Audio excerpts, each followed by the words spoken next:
At present, the biggest challenge for the parking industry is obviously the impact of COVID-19. There is a massive reduction in vehicle traffic. TomTom's numbers show that we're currently at about 10 to 20% of the normal levels. This leads to a massive loss in revenues for short-term parking, which are down by roughly 90%. Event parking is down to zero. In the short term, parking operators have to deal with cash flow issues just like any other business. Perhaps Corona is the alarm bell that the parking industry needed to make it more resilient. With a better use of assets and higher efficiency in managing them. I'm sitting here alone in my office in the middle of the pandemic, and obviously that's got to be the number one thing out there. And I guess the question facing the parking industry is, how do you make your operations more resilient to the rapid changes that have happened? The complete loss of revenue. At the same time, you need to have service. How do you make your operation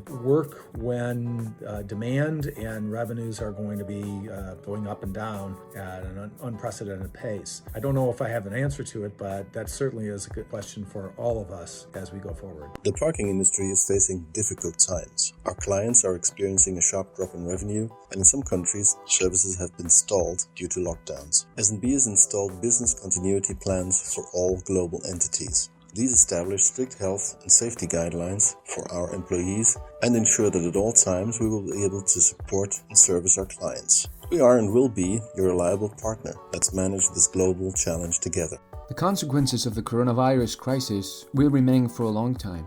So some of the new action and prevention protocols that are being taken will continue for a long time even if the confinement situation ends. So the recommendations for extreme risk prevention also affect parking facilities. And here, smart parking technology can make it easier for users to provide minimum personal interaction.